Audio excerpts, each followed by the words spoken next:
Hi, it's Dan with the Masri Arcade, and in this episode, we're going to be looking at the Miss Pacman Partycade that I got from the shopping channel, and really whether or not it's worth the $229 price tag that you can get it for around this holiday season. You lose. Perfect.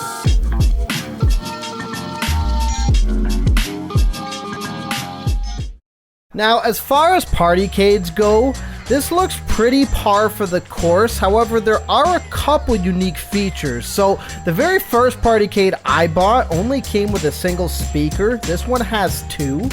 One other thing that I really like is if you look up here, we also have a light up marquee, which is now starting to become standard with some of the newer partycades, which is something I'm really liking. Now, with this unit itself, this comes stock with not just a handful of games or 3 like I believe some of the older generations had. This one carries 10 full games on the unit itself. So you got games like Miss Pac-Man, Dig Dug, Rally X, New Rally X, King and Balloon, Draga, Rompers, Pac-and-Pal, Mappy, and Hopping Mappy.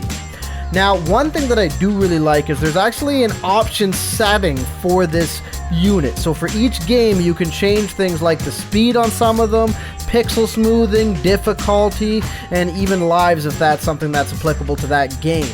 Now, as far as Miss Pac-Man, which is to me the main reason I got this unit, I really like how it plays, but I especially like that I'm able to increase the speed setting, which was something that on some of the previous partycades that I used was not an option at all.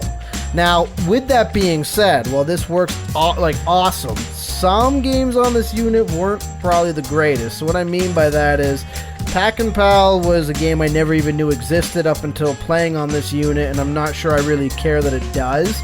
Really awkward, kind of absurd version of Pac-Man that, for me personally, isn't too interesting.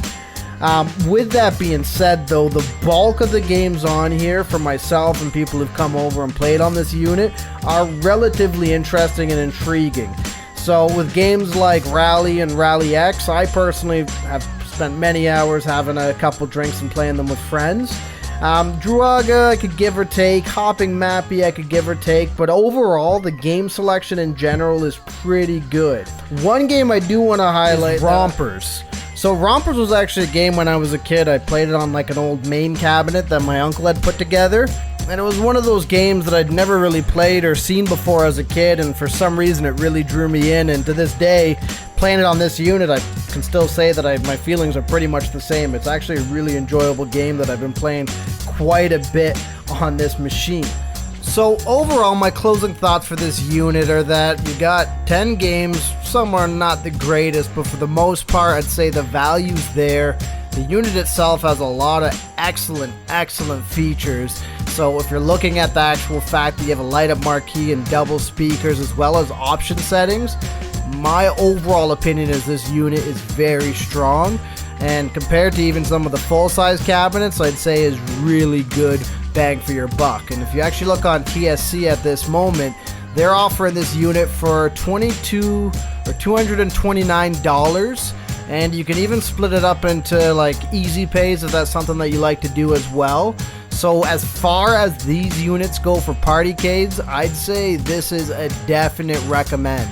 I would 100% buy one of these if Miss Pac-Man and the type of games that are on this unit are something you're interested in, as overall the build quality, game quality, and unit quality overall are fantastic money spent as far as I'm concerned from my little humble arcade.